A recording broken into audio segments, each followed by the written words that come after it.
Gina from hauntedflower.com and hauntedflowerreviews.com, and you've caught me. I recorded a bunch of reviews in a row again. That's why I'm wearing the same shirt. But I've got awesome reviews for you today. X-Men First Class. Yeah, every once in a while the studio sends me one of these instead of the actual cool package, so I don't have anything cool to show you. But then there's Henry's Crime on Blu-ray. Then another Comedy Central stand-up, Nick Kroll, Thank You, Very Cool. Let's start with X-Men First Class.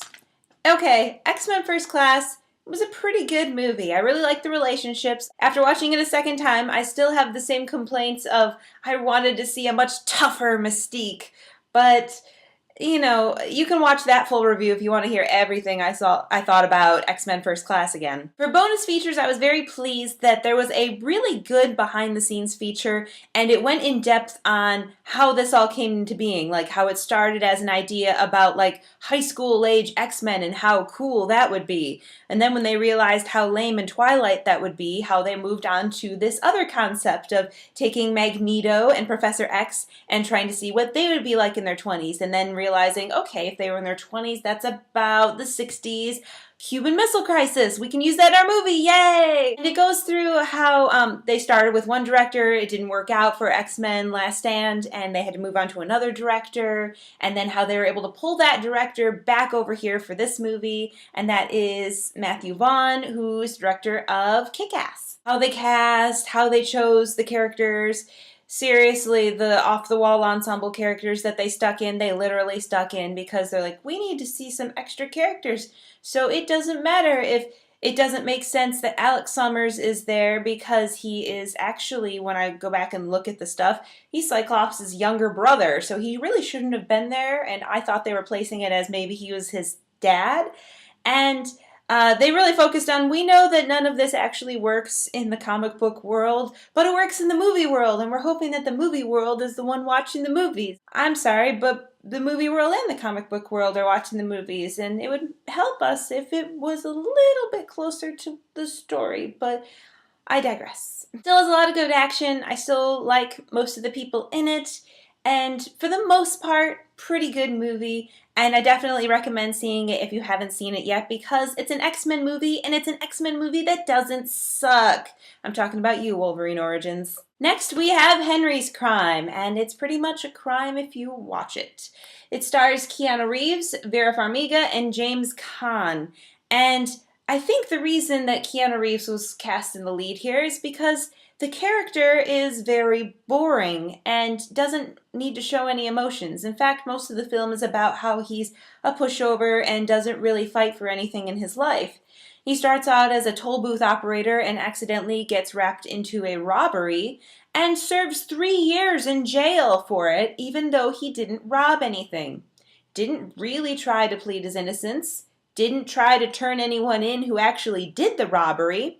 And then when his wife, played by Judy Greer, decides, I've fallen in love with someone else while you're in jail, he's like, okay, I'm happy for you, bye. Boring. While in jail, he also meets character played by James Caan, and when he gets out of jail, he decides, you know what? I didn't rob that bank, but since I already served the time, I might as well do the crime! Haha! It rhymes, and it's in the dialogue.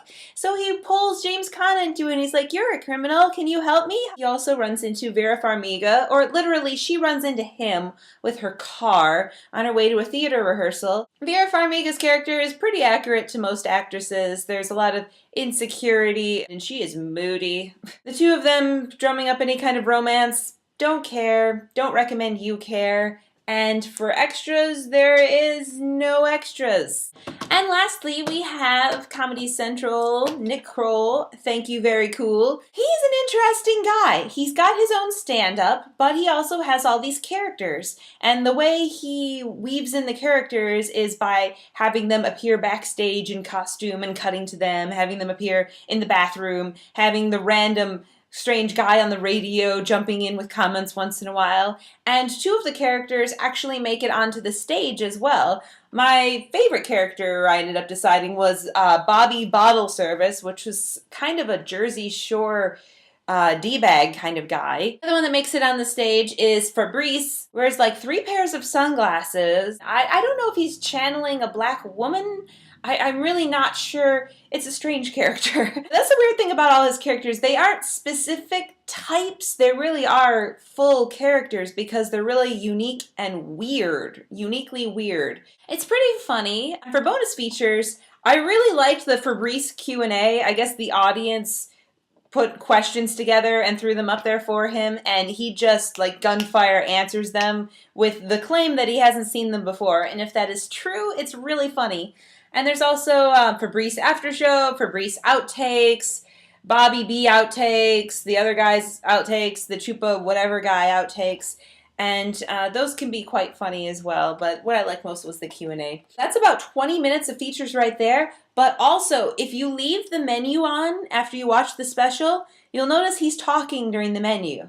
And he keeps talking, and it's not repeating. He just keeps talking, and he's making fun of you for watching the menu this long and switching into the other characters, having conversations with the other characters, and this goes on for another like 15 minutes. I think that's just another added value that if you love this guy, you get to hear 15 minutes of him talking crap on the menu. I think the obvious choice for you to watch this week would be X-Men First Class. Go get the real thing.